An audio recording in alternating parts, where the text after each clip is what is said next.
Hello everyone, welcome back to Duffy Aquatics. In this episode I'm going to show you how to breed rice fish. They're the world's easiest fish to breed, and I don't believe why they are so expensive. So in these ponds here, I've got tiger rice fish in this one and the orange rice fish in this one. If I grab out my spawning mop here, you can already see it's one egg on there. Actually, there's a just parting there. You can see how many eggs there are in there. This has been in there for 1 day, and these rice fish are relatively small. And the tiger rice fish are going to be pretty much the same as well. Just pull that out, and there'll be eggs. Yep, so there's some eggs in amongst there as well. These are bare bottom ponds. There's nothing exciting happening in there. I just wanted the ponds to be bare to make sure that they can only lay their eggs in the mop. And when you do that, I'll show you exactly what happens.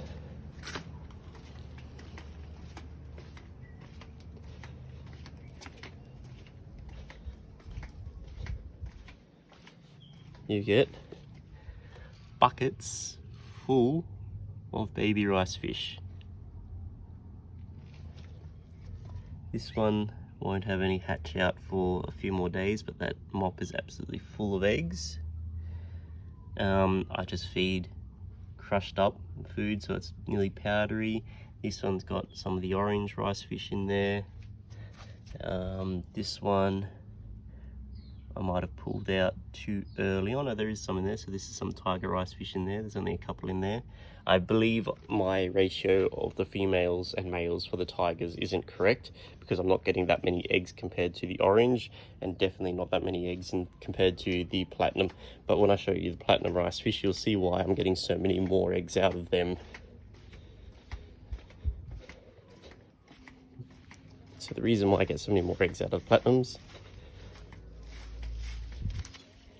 is they are huge compared to the other ones. They're easy double the size of all the other rice fish I have. So I chuck some food in there. I got to put another fresh mop in there. That's actually a balloon-bodied platinum right there, which is a defect that happens sometimes, but I actually don't mind it. I'm surprised I don't see balloon rice fish for sale everywhere, but you can see why they're called platinum. So you got that really lovely metallic iridescent platinum coloration on the back of them. Some of the white fish in there, they'll be sold as white Medakas, but they're actually still platinums. You can see some of the iridescence in there. They all came from the same eggs, but you can see, yeah, these fish are way bigger than my other ones, and that's why I get so many more eggs out of them. Top down, they look very similar to a guppy, so yeah. And then over here,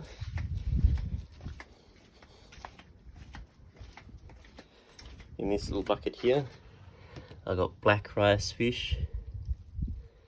I've just put a fresh mop in there the other day. The biggest problem I had with these guys, the reason why they're in a bucket, is I had heaps of snails. Yeah, so there's one egg just there. So there'll be more eggs in there. Oh yeah, there's actually a little cluster of eggs there. So that's a cluster of eggs right there. So yeah, super easy. These fish need birth control, and they shouldn't be commanding the price that they are, because they're so easy to breed. The biggest thing for when you set up their pond or tank to breed them is make sure there's absolutely zero snails in there, because snails will eat the eggs of the Medakas. When I pull the eggs out, obviously, so these mops in here, I wasn't sure what was in them. So I actually put them into the guppy pond, because the guppies will probably eat them as they're hatching, and that's one way I make sure that none of the eggs are still in there. But yeah, so make sure there's no snails in there. Like, this is a 10-litre bucket. I don't know what that is in gallons, I'm sorry. I put a mop in there. This has been in there for a week, and this is how many rice fish I've gotten out of those platinums after they had a mop in with them for a week. And then this bucket has been sitting here for a week. So these are week-old platinum rice fish, and as you can see, they look very similar to rainbow fish fry, but they will grow probably 3 times as fast as rainbow fish. Actually really cool to watch. But yeah, just feed them a powdered food. I put live Daphnia in there as well, because the baby rice fish, as well as rainbow fish, it works the same, are going to be too small to eat the largest of the Daphnia. So the Daphnia will keep breeding, and then all the hatched out babies that the Daphnia will spawn will be the food that the rice fish or the rainbow fish fry will eat up until they can be big enough to take baby brine shrimp. But because these guys I've got outside in ponds, they're going to grow a lot faster because they're going to get algae culture in the buckets. Then I will move them from those buckets to 60-litre tubs, which will look, sorry about that, my phone had overheated. So as you can see, in the few hours it took to cool down, we're coming over with a storm. So as I was saying, when the rice fish hatch, what I usually do is move them into, they're about 60-litre tubs. I just buy them from the hardware store in Australia, that's Bunnings. They're inexpensive, but they're just these. I stack them up on metal racks outside like this, and that's where I raise a metric ton of rice fish. In fact, in here, those little ones that's swimming around are actually spotted blue-eye rainbow fish.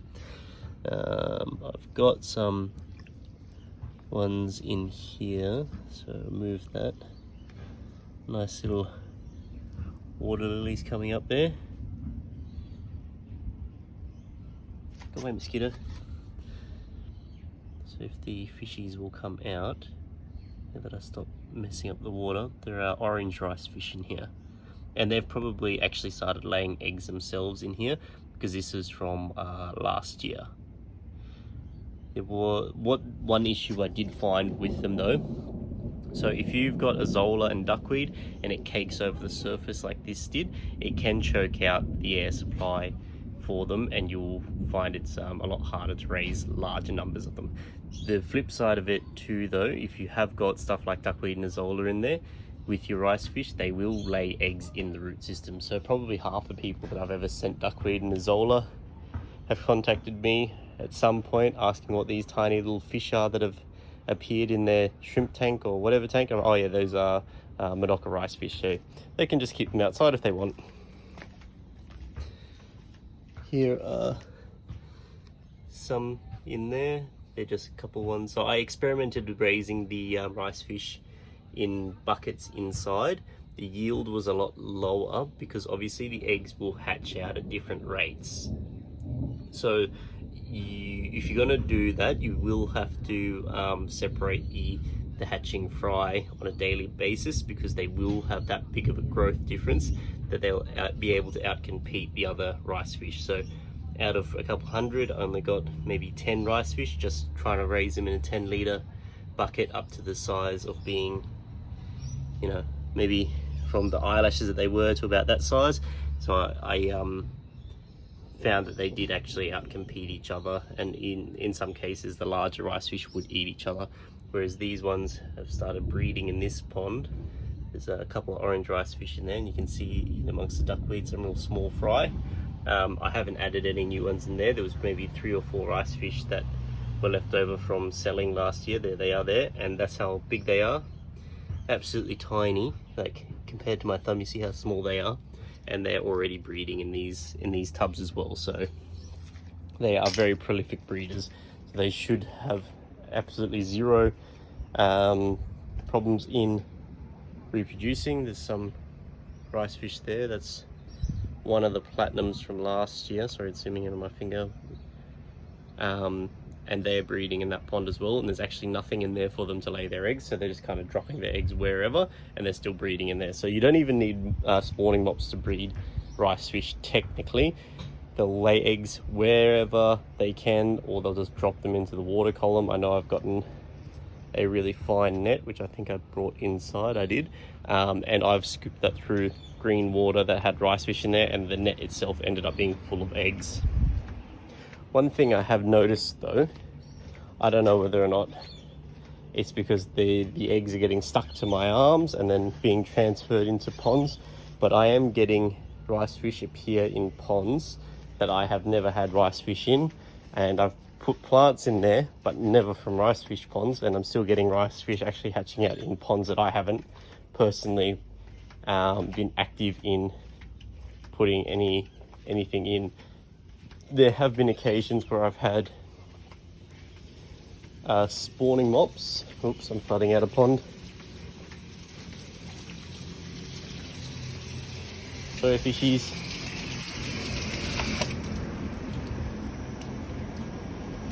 It's one way to do a water change.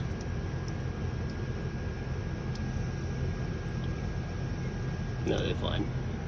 You can see at the side there, the water's coming out. It's always good to drill a single hole in the side of your fish ponds, just so you don't do that where you overflow your tubs, especially if it's prone to raining, because that's when you find your fish will kind of jump out the side. But luckily my rice fish were quite good then. I'll just turn the water off. Oops.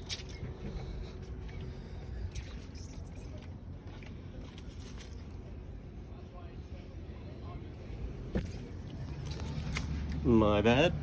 I have had the spawning mops actually sit out of the pond for extended periods of time to dry out and make sure there's no snails or anything in there. Then I've chucked them into ponds that I was trying to get eggs out of, and I've had rice fish actually hatching out into the ponds where there should have been no eggs. So an example is this pond in here has one really nice orange rice fish that may or may not come out to see the disturbance. That's W mosaic guppy. But this orange rice fish that ended up in this pond, I didn't actually put any in there. What happened was I had a container, actually it was this bucket, that was just kind of teetering on the edge here with all the spawning mops that I was no longer using, and I'd left out to dry, so they were 100% dry. That bucket in a windy day fell into this pond, and the spawning mops kind of got left to float in this pond, and I've had a orange rice fish hatch out in there. There should have been no way for rice fish to end up in this pond, so I'm not sure whether or not something else has happened, or if the rice fish are able to actually have their eggs dehydrated for extended periods of time, then come back similar to a killifish. So if anyone has experienced that or has any more information about that, I'd be very interested to know, because that's not the only time that's happened to me. And I've said to my friends before who are breeding rice fish, I said, have they experienced anything similar to that? And they haven't, but they've also never tried doing that. So if anyone out there has had a similar experience, I'd very much like to know. What I feed my rice fish to get them into breeding, this is just pellet food. It's actually orihime. It's the same stuff that I would feed to all my goldfish, and they seem to do really well off it, same as the goldfish. And you can crush up the pellets to really fine powder and feed that to the babies, and they'll raise up fine on there. Otherwise you can use like your powdered baby foods that work well as well, or you know, when they get a little bit bigger. There he is, or she's just gone onto the lily. But yeah, so you can use pretty much anything to raise up the fry. Even crushed up flake food works. If you're breeding them inside during winter, if you're somewhere where it's that cold that it, you know, will snow or something, you probably have to breed them inside for those months. And then I'd even just crush up some flake food and use that if you have to, or get a mortar and pestle, crush up the pellet food and use that. It won't really matter for the baby rice fish. Sorry, it's starting to rain now. But as soon as they're big enough to eat baby brine shrimp, if you start feeding them baby brine shrimp, you'll find they just explode in growth. I don't think there's really much more to breeding them than that.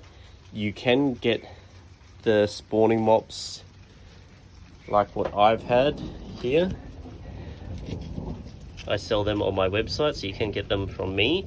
You can get the other ones that are kind of made up of a more coarse material, that are meant to get more eggs out of the rice fish, but I find that they're that prolific, it won't matter. These spawning, like your traditional spawning mops, seem to work absolutely fine.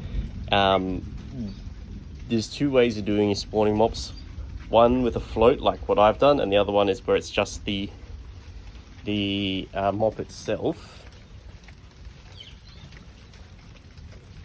like that, where you don't have any float, but you just let it sink to the bottom of your tank or your pond. I actually find that they much prefer to lay their eggs in the floating mop than they do in the sunken one. Whereas like the sunken ones will work really well for things like your killifish. Rice fish much prefer to lay their eggs up higher, so that's probably why I'm getting so many eggs in like my azolla and stuff like that, because obviously they grow root systems close to the surface. So that's one tip that I find if you want to maximize the amount of eggs you're getting out, use a floating spawning mop rather than a sinking one. So one plant that also works well if you don't want to use a spawning mop, you can use guppy grass like this. I did sell a heap of rice fish to someone with guppy grass, and that's how they ended up breeding theirs. What had happened is they put the rice fish in with the guppy grass, and once they had about a week's worth of growth of the guppy grass, because guppy grass can go absolutely crazy if you're feeding it a lot of nutrients and light, they'd rip out half of the guppy grass and put it into their fry rearing tank, and there'd be enough eggs in the guppy grass that they'd remove from the main aquarium that they'd end up with a heap of rice fish that they actually ended up selling and paid for their Christmas. So this was an old fella from England named John, and he buys more rice fish from me every year to pretty much do the same thing. He says it just pays for his Christmas, so that's a cool little story. So you can have some extra spending money if you do raise rice fish. He doesn't sell them for very expensive, because I didn't sell them to him very expensive. Yeah, they are so simple. They don't even need to be big. So like they will grow, a finger length in size, and that'll be a big rice fish, but they'll start laying eggs from, this size.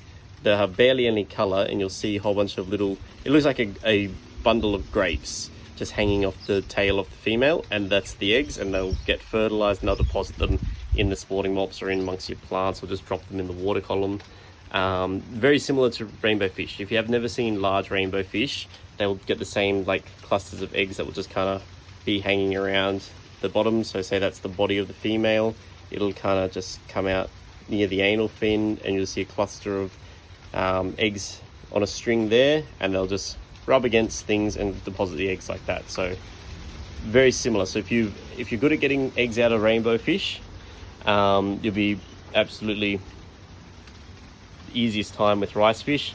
And if you've gotten breeding rice fish down pretty well, try rainbow fish, because I find rainbow fish are pretty much the hard mode version of rice fish. So if you can raise rice fish, you can raise rainbow fish. Oh, we're getting quite a big storm coming in. The remnants of Cyclone Jasper that was meant to hit us. Lovely day. Thank God that it's starting to rain, because the temperature's finally dropping. That's it for today's video. Any questions, just leave a comment. I'm pretty much the most available person to ask things. If I don't reply straight away, give me a few hours. Generally, I get around to replying to everyone. Let me know if you've had any other experiences similar to what I've had with with rice fish, hatching out of mops that you've dried out for months on end. And yeah, good luck. They're super easy, super fun. Just if you buy 5, you'll be able to have 500 by the end of the summer. That's how easy they are, that prolific at breeding. The only thing I probably should is say a good size spawning group will be between 5 and say 8. Once you get over that, unless you got a really big aquarium for breeding, sometimes they'll frenzy and they'll eat their own eggs, and then in which case you'll get diminishing returns for having more rice fish. So a group between 5 and 8 is perfect breeding size. And I've had mine live for over 3 years so far, so they are pretty long lived for the size fish they are.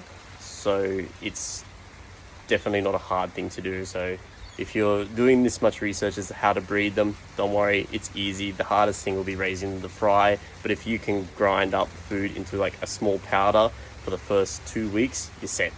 Absolutely dead easy. Good luck.